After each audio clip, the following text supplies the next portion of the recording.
Que a graça e a paz do nosso Senhor e Salvador Jesus Cristo esteja sobre a sua vida, esteja sobre a sua família, esteja sobre todos nós, porque dela todos somos carentes.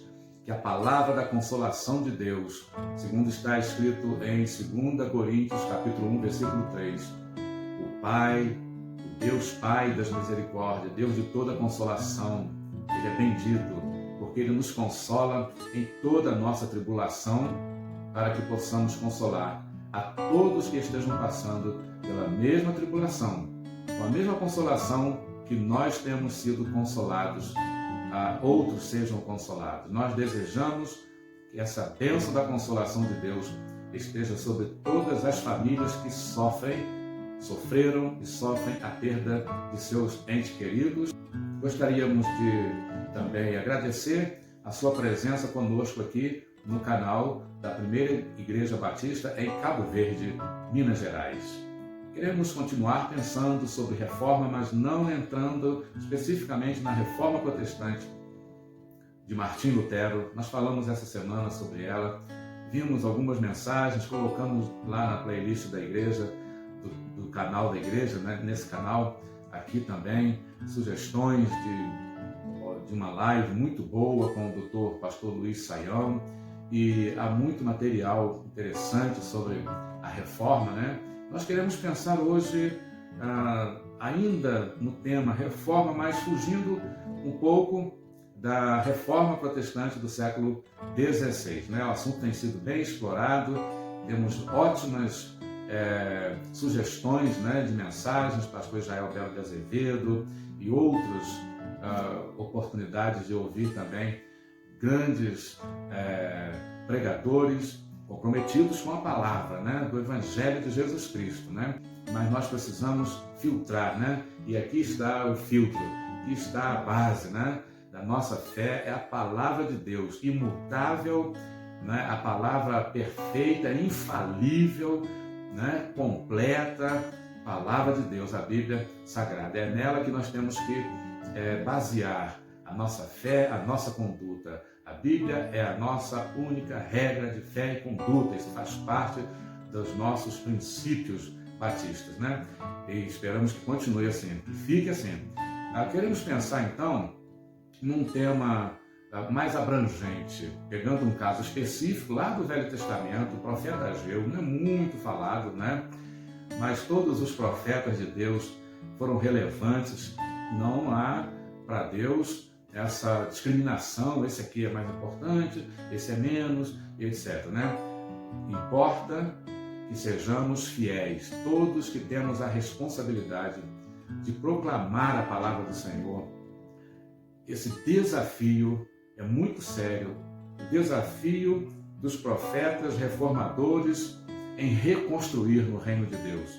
Então, a partir do caso específico de Ageu, do povo de Israel ali, pensar num tema mais abrangente, né? Mais assim, que sirva para nós aplicarmos para os nossos dias também, como reconstrutores no reino de Deus, e não me dirigindo apenas aos mensageiros pastores, porque no Novo Testamento, cada pessoa que se converte a Jesus e passa a fazer parte do corpo de Cristo, que é a Igreja de Cristo, recebeu de Cristo a missão profética de ir pelo mundo e anunciar a vontade de Deus para as pessoas, os homens, aqui, seres humanos, né? Isso é o ministério profético dado à igreja, né? Não mais especificamente a esse ou aquele, A, B, mas a igreja. Se você faz parte do corpo de Cristo, você foi regenerado pela graça de Deus, pelo poder do Espírito Santo, você foi enxertado, você foi colocado, né, no corpo de Cristo, que é a igreja. Você tem um ministério profético de proclamar as grandezas da misericórdia, da graça de Deus às gerações futuras. Efésios 2,7, o que pensamos no nosso último sermão sobre a reforma, né? Esse é o ministério da igreja. Pedro, o apóstolo Pedro, fala que todos nós somos sacerdotes diante de Deus, com essa missão profética, né? Que aí está unido aí os dois ministérios, sacerdote e profeta, de proclamar a glória de Deus. Então todos somos responsáveis diante de Deus. Todos, portanto, devemos ser fiéis a esse grande privilégio, né? Mas é uma grande responsabilidade também. É um privilégio e todo privilégio traz consigo, então, uma grande responsabilidade, né? Vamos ver, então, analisar Ageu. Não temos muita informação sobre ele. Possivelmente ele tenha vivido aí 520 a.C. Ele faz parte daquela turma que volta do exílio, né? Depois daqueles 70 anos do exílio babilônico. O governador, aliás, o rei Ciro, né? Ele deu a permissão para que o povo voltasse para Jerusalém, para sua terra, e ali pudesse reconstruir o muro, reconstruir o templo. Então, uma coisa muito importante. Ageu está nesse meio aqui. Então, possivelmente tenha sido contemporâneo de Neemias, de Esdras, que vivem essa mesma época, né? Esse desafio, Neemias no muro, Ageu falando em relação ao templo, ambos trazendo a palavra do Senhor. Neemias não era profeta, né? Mas agiu como mensageiro de Deus, como instrumento de Deus, como um reconstrutor, né? Como um reconstrutor, um reformador. Então, quais são os desafios? Vamos primeiro ver, analisar a situação que o povo vivia. O povo já tinha 16 anos que havia voltado e tinha essa missão de reconstruir o templo, mas o povo estava numa letargia, num desânimo e numa negligência para com a obra do Senhor. O povo estava negligente, o povo estava procrastinando, né? Adiando o início da reconstrução do templo. E quais eram as razões, qual era a desculpa que o povo dava? Bom, o povo dizia o seguinte: passava por uma grave crise econômica, e crise econômica abate, não é mesmo? Abate. Crise econômica traz uma série de transtornos, inclusive atinge muitas famílias, mais diretamente as famílias. Então, o povo alegava crise econômica, então nós não podemos reconstruir o templo. Não é tempo ainda, não está na hora. Mas será que era fato isso aí? A crise é real. Mas nós vamos ver um texto, um versículo muito interessante que Deus fala através de Ageu, né? Então as condições não eram favoráveis. Como é que ia reconstruir o templo naquelas condições desfavoráveis? Outra coisa, o povo, aqueles que se lembravam, né, do templo de Salomão, porque eles ficaram 70 anos lá na Babilônia, a maioria não viu o templo de Salomão. Poucos, né? Era criança, foi levado, muito jovem, foi levado. Então já volta numa idade avançada, se lembravam da glória do templo de Salomão, da grandiosidade. Interessante, isso também servia para desanimar o povo, sabe por quê? Vinha aquele sentimento de inferioridade, de incapacidade. Nós não temos capacidade, condições de reconstruir um templo como o de Salomão. Não, igual aquele lá, inigualável. Não vamos conseguir construir. Então ficavam olhando para o passado, para a glória daquele templo, e achavam que jamais iam conseguir construir um templo igual, e desanimavam por causa disso. O terceiro motivo, a razão de desânimo, né, e de letargia, né, era que os inimigos ao redor, especialmente os samaritanos, né, os meio parentes deles, zombavam deles, lançavam palavras de destruição do ânimo. E isso também servia para abater o povo. Se você quiser ver mais sobre isso, leia o livro de Neemias. É extraordinário, né? Então, eles ficavam naquele desalento, vencidos pelo desalento. Os inimigos atrapalhavam a reconstrução do templo, e por essas mensagens de desânimo, de destruição, desfazendo, da capacidade, eles já tinham aquele sentimento de inferioridade, né? De incapacidade. Então, tudo isso formava esse quadro de desalento, aí, de desânimo, né? Esse quadro de negligência. O comentarista da Bíblia que eu tenho em mãos, uma tradução de 1569, Reina Valera, Bíblia Espanhola de Reina Valera. Então, Ageu tem esse desafio. Ageu, você vai profetizar, ele recebe do Senhor a palavra. Então, queremos começar por aqui. O desafio dos profetas reformadores em reconstruir.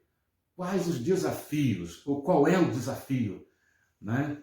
Os profetas, os reformadores, os reconstrutores têm no reino de Deus, enfrentam no reino de Deus. Lembrando que todos os remidos, todos os salvos têm a sua parcela de responsabilidade, não é? Nessa reconstrução. Então, em primeiro lugar, é preciso ter a convicção de que recebeu a palavra do Senhor. A palavra veio do Senhor e tem que ter um compromisso supremo, um compromisso de vida com essa palavra. Em primeiro lugar, né, aqui estamos nos referindo ao mensageiro, aquele que vai dirigir a palavra ao povo de Deus. Tem que ter essa convicção de que recebeu a palavra do Senhor e de que está comprometido com a palavra do Senhor. E com o Senhor da palavra, claro, não precisa dizer isso, né? Não tem como se comprometer com a palavra sem estar comprometido com o Senhor, né? E Ageu, ele recebe a palavra do Senhor, não é palavra dele. Ele está aqui se apegando ao fato de que ele recebeu do Senhor uma convocação para falar ao povo, para entregar uma mensagem de despertamento para que o povo reconstruísse, para que o povo pudesse cumprir a sua missão. No ano segundo do rei Dario, primeiro capítulo, versículo 1.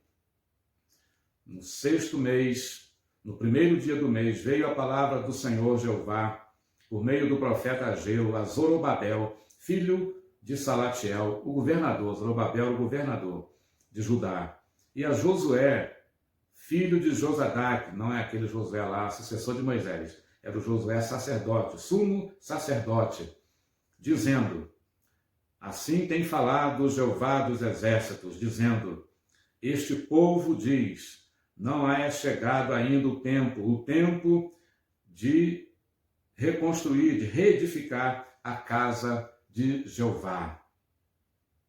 Então veio a palavra de Jeová por meio do profeta Ageu, dizendo: é para vocês tempo para habitar em vossas casas embelezadas, né? Muito bem construídas, né? E esta casa, se referindo à casa do Senhor, ela está deserta. O templo, né?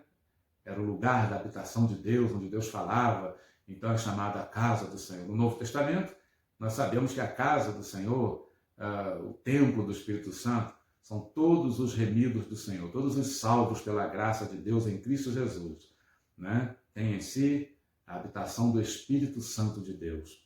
Mas lá, Deus se manifestava no templo, lugar onde Deus falava, e o povo estava desprezando, deixando por desânimo e com as suas razões que nós já falamos, né?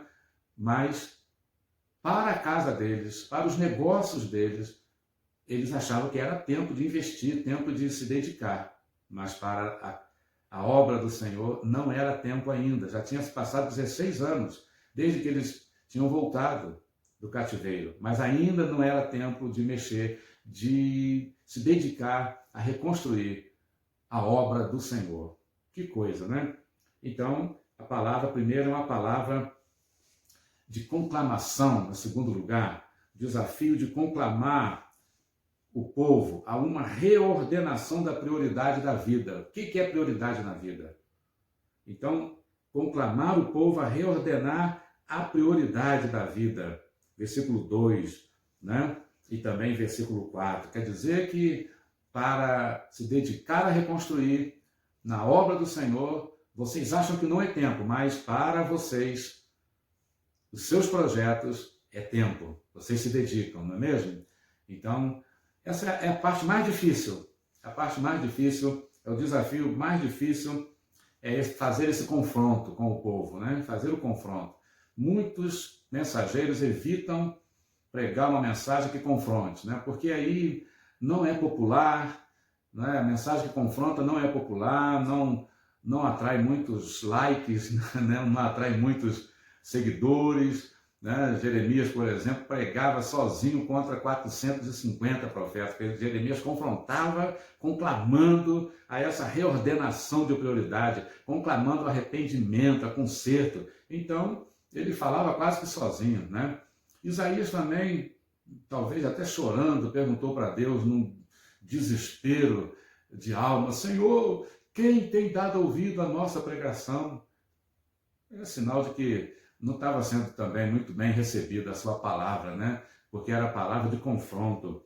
E aqui, a palavra de confronto vem com nesse versículo 2 e versículo 4, e no versículo 7, completa dizendo assim, olha, meditem bem nos seus caminhos. Versículo 7, meditem bem, assim tem dito Jeová dos Exércitos, meditai sobre os vossos caminhos, as escolhas que vocês têm feito, meditem, pensem, reflitam, se vocês estão realmente sendo sinceros nas razões que vocês têm apresentado para não assumirem a missão que Deus concedeu a vocês. Vocês estão pensando só no privilégio de terem voltado, né? Mas não estão pensando na missão, na responsabilidade. Pensem bem nos caminhos, nas escolhas que vocês têm feitos, escolhas egoístas, só pensando em vocês, nos seus próprios projetos. O ser humano é egoísta de natureza. Então, é preciso reordenar a prioridade, meditando, cair em si, se arrepender, né? Então, esse chamado a essa reordenação, vamos repetir, é a parte mais difícil dos que pregam a mensagem de restauração, de reforma, né? Martim Lutero, para não dizer que não falamos nele, né? Dessa vez, Martim Lutero foi um reformador, com outros, muitos outros, e teve que pregar uma mensagem de confronto, né? Por isso foi muito perseguido, inclusive. Então, o segundo desafio, primeiro é ter a convicção de que recebeu a palavra do Senhor. Segundo, conclamar uma reordenação da prioridade da vida, né? Conclamando o povo a meditar, refletir nos seus caminhos, no seu próprio egoísmo e se arrepender. Para reordenar, né? Tem que se arrepender, para voltar ao caminho, né? Então, terceiro desafio, né? Confirmar o amor e o cuidado do Senhor, a renovação das promessas do Senhor, para encorajar o povo. Que coisa, né? A gente sempre repete isso aqui, e você já sabe disso. Deus é tão maravilhoso, a graça de Deus é tão maravilhosa, que até quando Deus confronta e repreende, Ele o faz em amor. Nunca para destruir, para desanimar, mas é para levantar. Qualquer palavra que sirva para jogar o chão, abater a pessoa, dizendo que a palavra do Senhor não é do Senhor Jeová, de outros deuses, né? O príncipe das potestades do ar, aquele que procura imitar, né? A obra do Senhor, a palavra do Senhor, mas não. A palavra do Senhor, ela repreende, ela confronta, mas ela traz a palavra da consolação, ela traz uma palavra de esperança, ela renova o encorajamento, né? Lembra o povo do amor de Deus, que nunca termina, nunca acaba, né? O amor de Deus, as misericórdias que se renovam a cada manhã, diz a Bíblia. Então, o versículo 13, por exemplo, diz assim, ó, então disse Ageu, enviado de Jeová, toda hora repete, né? Enviado de Jeová, mensageiro do Senhor, embaixador do Senhor, enviado embaixador. Ele disse o seguinte: falou por mandato de Jeová ao povo, dizendo: Eu estou com vocês, disse Jeová. Eu estou com vós outros. Esse eu estou aqui é uma tremenda palavra de consolação, de encorajamento. Eu estou com vocês. Apesar de vocês terem desprezado a mim e a minha obra, desanimado, né, de estarem desencorajados, de estarem egoisticamente voltados para vocês mesmos, para os seus próprios projetos e deixado a minha obra de lado, apesar disso eu ainda estou com vocês. E a Bíblia mostra que Deus sempre se comprometeu a estar para sempre, né? O próprio Jesus depois vai falar isso. Eu estou convosco todos os dias. Ele conhecia as nossas limitações, nossas fraquezas, sabia que íamos falhar, mas mesmo assim ele disse, eu vou estar com vocês todos os dias até a consumação dos séculos. Palavra de encorajamento, renovação da esperança nas promessas de Deus. E Deus aqui promete, além essa promessa de estar com eles, ele promete também que vai preservar o seu povo. Vai preservar o seu povo. Essa é uma promessa também feita aqui no livro de Ageu, né? Então, Deus vai nos preservar diante das crises. Deus está sempre nos preservando em todas as tempestades pelas quais passamos, todas as lutas, todos os vales, né? Ele nos traz a palavra do encorajamento e resta a nós ouvir a palavra do Senhor. Graças a Deus, o povo ouviu, temeu diante do Senhor, né? Se arrependeu e pôs mão à obra. Houve um outro desânimo pouco tempo depois, mas novamente a palavra foi enviada, né? Sempre nesse mesmo propósito, sentido de confrontar, mas encorajando, consolando, né? Renovando a esperança. E aí o povo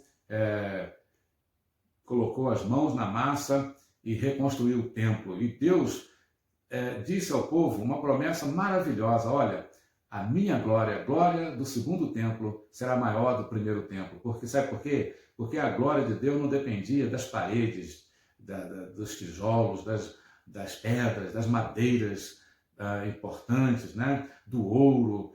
A glória do Senhor depende dele. Ele tem prazer em manifestar a sua glória no meio do seu povo, que a ele se rende. Com ele, com sua palavra, se compromete com a missão de reconstruir no reino dele. Então ele disse, a minha glória vai ser maior no segundo templo, que vocês pensam que não vai ser igual ao primeiro, não vai ter a mesma glória do primeiro, mas olha que surpresa, né? Que palavra, que promessa, a minha glória será maior, a minha glória do segundo templo do que foi no primeiro templo. Que palavra de consolação, de ânimo, né? Que nós possamos ouvir a palavra do Senhor, reordenar a prioridade da nossa vida, né? Nos comprometer com o Senhor, com a sua palavra, com a missão que Ele nos deu, sabendo que temos dele essa bendita promessa. Que Ele nos abençoe.